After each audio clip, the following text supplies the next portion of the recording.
mari kita bicarakan salah satu hal yang paling menarik yang terjadi di NBA season ini.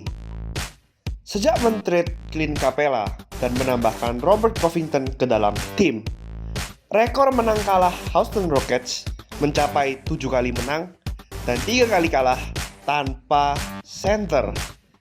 Meskipun tanpa center, mereka tetap dominan dalam offense. Kita akan berbicara hal-hal yang menjadi keuntungan serta kerugian dalam menjalankan defense kurcaci milik Houston Rockets ini.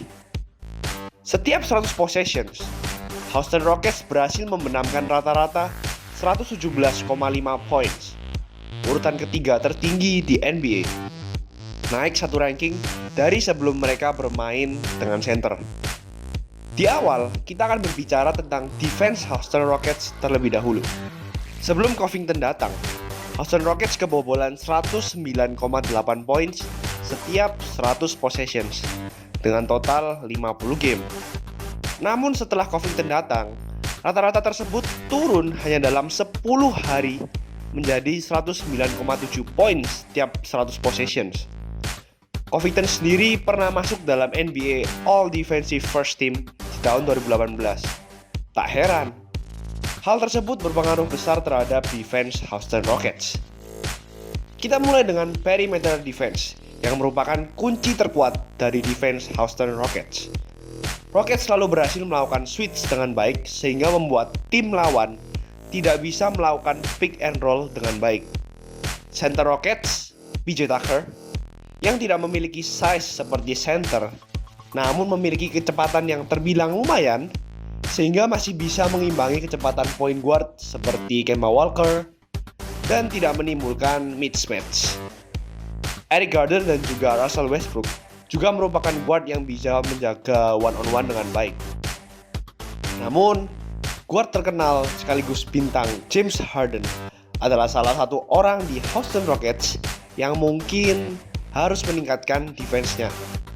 Namun anehnya, di saat playoff, Harden menjadi orang yang lebih serius dan ia masih mampu menjaga defender agar tidak bisa melewatinya.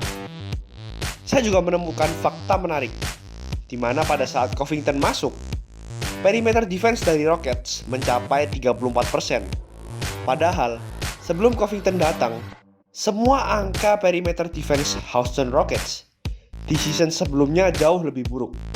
Hal ini terjadi karena Rockets mampu melakukan switch dengan baik sehingga mampu membuat lawan melakukan bad shot 3 points. Selanjutnya, kita bicara tentang post defense yang mungkin dulu menjadi masalah dari tim ini, namun sekarang sudah tidak lagi. Mari kita lihat angka berikut. Sejak 10 game setelah mendapatkan Covington, Rockets kebobolan 96 points dari post play lawan dan berada pada peringkat 11 untuk defensive post play. Namun, hal tersebut ternyata cukup impresif melihat Rockets tidak memiliki center, namun masih bisa menduduki ranking 11 dalam post play defense. Yang paling berbeda dari season ini adalah mereka mempunyai Russell Westbrook, pemain yang punya kecepatan dan sekaligus power, sehingga mudah melakukan switch meskipun berhadapan dengan pemain yang lebih tinggi. Di sini terlihat ia masih bisa menjaga Anthony Davis dengan baik. Di sini juga terlihat Rockets masih bisa melakukan fronting terhadap pemain yang ingin melakukan post play.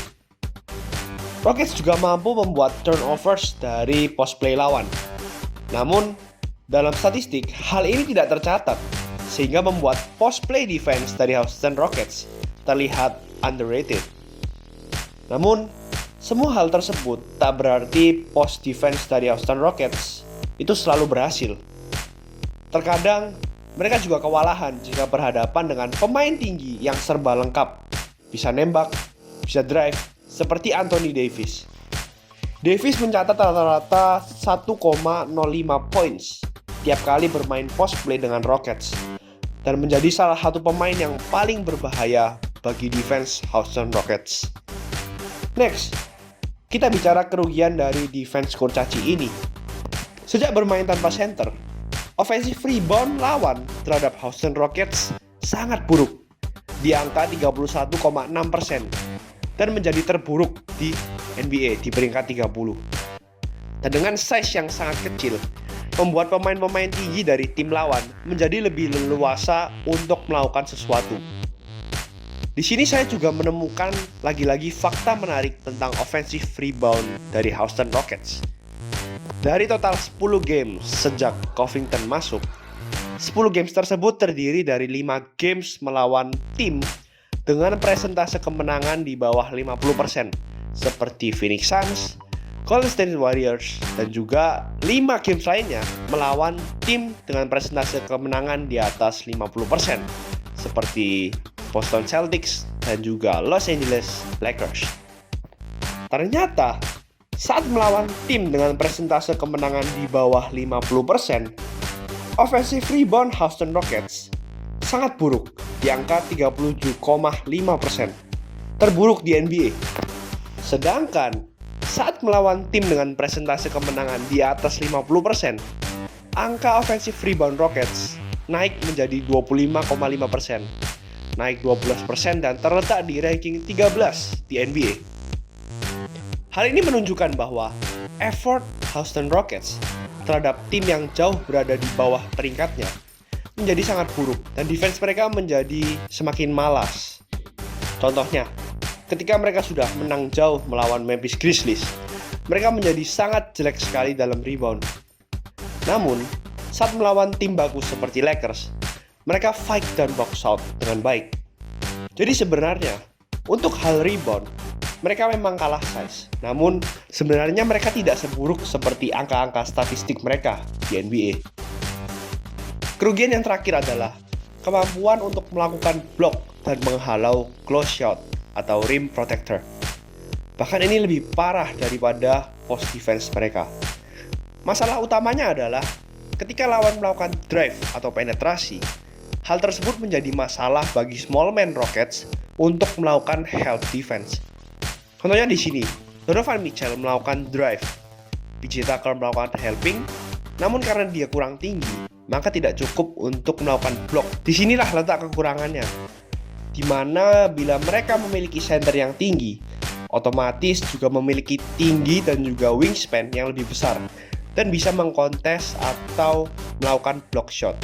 Namun, tinggi PJ Tucker hanya 196 cm, yang seharusnya menjadi shooting guard harus dipaksa menjadi center. Jadi, satu-satunya hal yang bisa dilakukan PJ Tucker adalah ia langsung melakukan help pada saat lawan mulai melakukan penetrasi. Namun, hal ini juga berisiko. Misalnya, lawan menjadi lebih mudah untuk melakukan passing sehingga mendapatkan open shot dan melakukan undering. Terlalu cepat untuk helping ketika lawan melakukan penetrasi juga menyebabkan open 3-point shot. Kerugian lain, ketika menghadapi pemain tinggi yang hebat, mereka harus melakukan double team dan menyebabkan banyak easy shot bagi lawan. Rockets berada di urutan ke-24 di NBA saat mencegah lawan melakukan close shot, layup, serta dunks, dan berada dalam urutan 18 dalam mencegah rim shot tersebut masuk.